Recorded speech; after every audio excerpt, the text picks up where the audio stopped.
Well, hello there. I'm Tracy Resch-Williams, business coach and consultant for Alaska Tracy. Businesses work with me that are seeking calmness, clarity, and prosperity.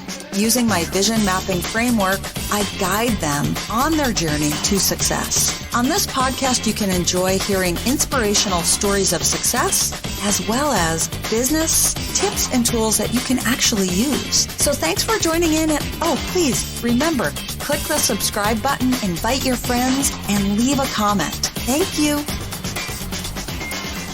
Well, hello, everyone, and welcome to the Alaska Tracy podcast. We have a very special guest with us today, Tabatha Perry. And Tabitha is the ultimate go-to for women that are the non-9-to-5ers. She encourages and equips women that are wanting less chaos and to get their daily life on track. With over 15 years of experience in the criminal justice system, 20 plus moves under her belt, she has a master's in social work. She's a girl mom, wifey, and life coach. She's got advice that will make any day less stressful for the woman juggling many balls in the air. As a professional overthinker, I like her already. She's learned how to simplify her day and loves helping women create simple and small edits in their daily life so they step into their fullest God-given potential. Tabitha, I love your bio. It is beautiful. It is wonderful. And I feel honored to share Tabitha's story with you today. Let's give a warm welcome to my Juneau, Alaska-born friend who is now living in Minnesota. Well, hello, Tabitha. Welcome to Alaska Tracy podcast. Thanks, Tracy. I'm so excited to be your guest today. I appreciate you joining from Minnesota. Minnesota, yes. Almost as cold as Alaska. Sometimes colder. So Tabitha and I met, I think I don't know. I always share with the listeners where I met my podcast guests. And Tabitha and I met on Podmatch, which she just reminded me of. And our stories are a little similar, although you're quite a bit younger than me. Tabitha grew up in Juneau, Alaska. Yes. And that's what made me want to reach out to you. Because when I saw Alaska Tracy, I was like, I got to meet this woman. Holy cow. Awesome. And I grew up in Western New York, and I moved almost 30 times up and down the East Coast before I landed in Anchorage, Alaska at 30 years old. And I haven't moved in 25 years. And you have moved 20 times. So would you share a little bit about your backstory and how you got to be in Minnesota and where you're at today? Absolutely. So like you had mentioned, I was born and raised in Alaska, and there's not very many of us because actually there's only around 600,000 people in Alaska. It's a small population for being a lot of land. But I was an only child. And so part of my story and who I am really kind of comes from feeling lonely a lot and being able to kind of pick up on other people's loneliness and feeling kind of like the outcast. And so, again, living in Juneau, which is very isolated, you can't drive in or out. It's not an island, but it's surrounded by a temperate rainforest, right? And so it's just kind of a fun fact to think about. But I felt like I couldn't escape. I never had much control over my life. So I had to learn to control my thoughts, right? And so growing up in a home that had a lot of recovery talk, like you and I were kind of talking, Tracy, yes. Right? Of my mom was in Al-Anon and my dad was recovering and went to AA. I learned a lot on how to develop myself and develop my mind because there's a lot of things externally I couldn't control. So fast forward, I go to Anchorage, the big city of Anchorage, right, for college. And I have my bachelor's in criminal justice. I've always been interested in working with, again, people who are lonely. And who else could be lonelier than people in prison, right? Many in isolation, many isolated from their families. It's just a lot of hard situations. And so I was in Anchorage, and then I moved to Colorado, and then I moved around in Colorado. Then I moved back to Alaska because this cute boy was there who ended up being my husband. That always works. I know. Even though I said I would never move back to Alaska, but as you know, you never say never, because then God laughs. And so I've learned that lesson. And then now I'm in Minnesota, but we took a pit stop in Texas. And so we were there for a couple of years too, for my husband's job. So in each place, we also move homes. So it's not even good enough to just move states. Like, we need to try different homes. And so I'm very good at making any house a home. You have children? I do. Yes. I have a 7-year-old and a 5-year-old, both girls. They're amazing. And we are teaching them how to be flexible and learn to move and just appreciate what you have in our family unit. Wow. So it sounds like you were having some, well, what happened after you got into the law degree? Then what happened for you? Yeah. So I loved working in the justice system, and I worked in many capacities. So I worked as a probation and parole officer, intern at 20 years old. People were coming out of prison, right? And they have rules that they're supposed to follow. And then here I'm this little 20-year-old. And part of the struggle of that was that they didn't take me serious. Right. But even at 20, I was pretty mature and could hold my own, but they just didn't they just try to push the buttons. They try to tiny. For those that are not watching on YouTube, she's very tiny. Tabitha's tiny. tiny, but mighty. Yes. Right? Yes. So that was a really fun experience. And then I was a transporter for a juvenile detention center in Colorado. Goodness. Able to work with the kids. And the funny thing with them was that, so I'd be driving and you can't do much, right? They're screaming and yelling at each other. So I would threaten to turn on country music. And I'll tell you what, that would make them quiet, right? And at that point, I was learning some skills on how to be a parent as well. So working in a prison has helped me become a good mom as well. Wow. But then I continued working in the justice system in a couple different county jails as mental health case manager. And then when I decided to stay home and not work, I'd gotten married. I wanted to start a family. I wanted to do the stay-at-home mom thing.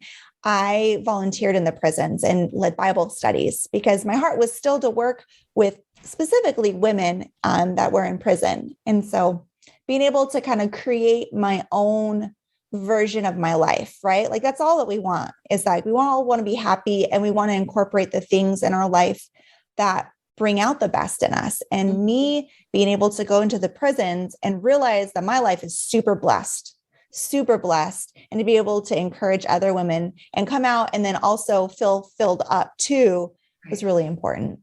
Oh my goodness. And I bet you heard some stories. Yes. But what's kind of interesting is I actually don't remember things. So I remember how I feel, right? Most of us remember how we feel, not necessarily specifically what was said. So I'm very thankful to the Lord that I don't have a lot of specific memories of stories. So when people are like, oh, tell me the craziest thing, I honestly cannot remember, but I can remember and connect with someone right in the moment. And I feel like that's a gift. So that way I'm not taking that baggage with me. Yes. I mentor a lot of women in recovery. I have almost 24 years sober. And I tell them, now we're going to go back and talk about what you told me. And I'm not going to remember because, well, I can't remember anything. I couldn't even remember talking to you, which kind of freaks me out. But I think that is God's gift that we don't. Why should I remember that? I'm just a conduit, right? You're just a conduit. Yes. In the moment that we can cherish someone and their story, right? And it's not for us to carry anyways. And I feel like as, a coach now and as a therapist in the past, being able to, again, cheer someone on and listen and acknowledge their story, have them be heard. But then again, it's not my responsibility to carry that and move on. Or share it. Yeah. Or share it. Exactly. It's So then did you stop working when you had your children? I did. So at the time I was working in child welfare. So I worked in Alaska and I was reviewing cases for the feds, so there's federal guidelines. Anyhow, I read so many horrible stories, right, about neglect and abuse of children. I wasn't a mom then. I did fine with it. I was able to leave it at work. Now there is no way. There is no way I could have done that job. So I was really glad that, I was able to stay home, right? And then my husband was able to provide for me and my kids. And that also gave me an opportunity to volunteer, not only in the prison, but also working with teen moms. So I could have been a teen mom myself, but I wasn't, thank the Lord. And so I wanted to be able to get back and have a way to connect with other women where I could also bring my kids. And how fun is it to be able to go to the park and mentor a woman as she's raising her kids too. And so we can raise our kids together and, come up with different ideas, because they have a lot of creative ideas, teen moms as well, because they have to get by with a lot less, and that makes them very creative.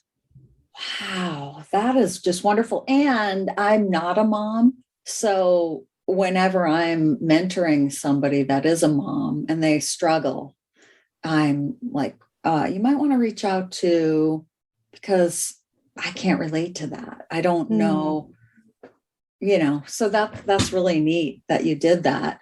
And then that led to your current business. Yes. So on this journey, and I'm sorry, can you hear the vacuum? No. Okay. I'm so glad.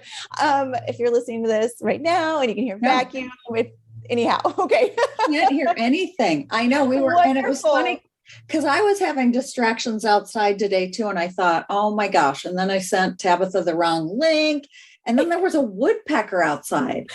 And he was just going. You always try to create this serene environment to do these podcasts. But then, as we were talking about, this is real life, right? We can only plan so much, and then we just got to handle the rest. And your parents are living with you currently, and they're upstairs vacuuming. Yes.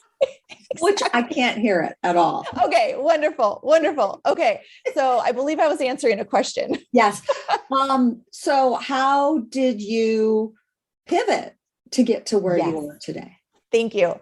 So pivoting, man, not something I've been fantastic at. And I have had to learn that it's messy. I like things in order. I like things clean. I like to know exactly what to do. I'm a great planner. But I'm learning that as you enter in more people and more variables, it's just going to be messy. So that being said, I was a mom. I'd had my second child. I knew we were done having biological children. And I was like, okay, I'm going to go back to my, life list of all the things I want to accomplish. And I realized I hadn't written anything on my life accomplishment list that was anything further than getting married, having kids, getting my master's. I had literally checked it all off. And so I had to go on a self, learning time to see what I wanted to do, because being at the time, I was only 32. I was like, I got a lot of life to live. I've got a lot to offer. So I read the book Living Forward and created a life plan. And that was really helpful for me to figure out the different areas of my life I really wanted to develop. And one of them was I knew I wanted to impact women's lives. I just didn't know how. And I knew it wasn't counseling, because I love counseling. As I was a counselor, I have my own counselor, but that's kind of getting someone from -10 to 0, right? Kind of up to baseline. And I'd done that, but I wanted to help someone get from 0 to +10. I wanted to help them move forward, right? Uh-huh. Yeah. And so, and as you know, that's what coaching is. It's about helping someone where they're at move forward, not necessarily look back. Yes, we want to learn from our past, but let's move therapy. Forward. Exactly. That's therapy, which is a great combination, at times to do, but being able to do that. And so again, wanting the flexibility of being available for my kids, for my husband, it's just the lifestyle that we've wanted to create. I wanted something that I had the flexibility and kind of the control over, because let's be real, many of us like control. And if I can control my hours and when I work and when I don't, that is very important. And so I created my life coaching business. And really I started focusing on stay-at-home moms. And then it's kind of evolved into more this like hybrid woman who doesn't work the typical 9-to-5 job, right? It's not just the entrepreneur, it's the stay-at-home mom who's really driven. It's the realtor, it's the life insurance saleswoman. Like it's someone who is constantly striving and driven, but doesn't necessarily have like a specific like format to look at, right? Many times we like compare ourselves to other people. Mm-hmm. And so I just wanted to be able to encourage women to compare themselves to themselves, right? Have them figure out what they need, what their life should look like. And how long have you been doing your business, which you're calling it I've got it written down here. So the program I have is called the Life Edit. The Life Edit. And the that's Life your Edit. podcast. Yes. That's the business overall is just Tabitha Perry Life Coach. Because yes, anyone who's ever started a business, you could go days and days and days, weeks and weeks, and be like, what am I supposed to name this thing? Right. Exactly. And if you name it your name, right, you can ebb and flow. That was a smart move that you did. Right. And so the Life Edit is really based on being able to make small little edits in our life. So that way we can get those big results. Because again, when we have all these variables, right, the moves, the parents living, the kids, the husband's job, like you're having to navigate and balance a lot. And so being able to be okay with making small little edits feels a little bit better. And I use edits versus change versus other words, because edit seems less drastic, seems less scary. And it's just something you do to a document. It's like separate from yourself. I love that. Yeah. Thanks. When you make an edit, it has nothing to do with who you are. It's just a choice. Right. It's so, such a weird, I don't know what the word is. You and I we both like to control. And yet it's about plan, and then let go, right? It's so weird to be like, wait, how do you plan and then let go? Right. And I am still learning that for sure. Yes. I think it's a journey. It sure is. There's no diploma. Yeah. I used to be a destination person. I just wanted to get to the destination, but with my years of wisdom, the 36, almost 37 years, I'm learning that like, it's kind of the journey, right? And figuring out how to make it exciting and to like redefine success as different seasons of your life kind of play in and change and shift. Yes. How long have you been a coach? So I have had my business for about 2.5 years now, officially. But it's one of those things where you look back and like, well, I was technically a coach for a long time, just never like got paid for it. Which is when you're like, oh, maybe I should make a business out of this. This is kind of exciting. All the mentoring, all the volunteering, all the social work. Right. It led you to right where you are today. And your ideal client. Yes. So it's the woman who is, doesn't have that typical life that, that everyone is kind of looking or assumes you should have, right? You want to break outside of the barrier. You want to have this like hybrid version of maybe you want to be a stay-at-home mom, but work, or maybe you only want to work. Maybe you only want to be a stay-at-home mom, whatever it is that you are able to feel the freedom to create your own life. So that way you just feel more content and aligned with who God made you. Yes. And you offer, I noticed a book club. Is that a book club? Yes. It's called the No Guilt Book Club. So I love to read. And I find that many women, after they get out of school, they kind of stop reading. And it's one of those things that they had to do. And so they give them the excuse of like, I don't need to, right? I read things on Facebook or I listen to podcasts or things like that. So my goal is to encourage women to read. And many times women don't want to read because they feel guilty, because they can't remember what they read. They don't finish the book, all of these things. And so that's why it's called the No Guilt Book Club, because you don't have to finish the book at all. And in fact, I encourage you not to. And if there's just one or two points that you need to reread and like find other resources to kind of dig in deeper to the topic, then that is what's most important. It's about life transformation, which is individual. And I want to encourage women, again, to create their own life, to not compare to what other people think that they should be.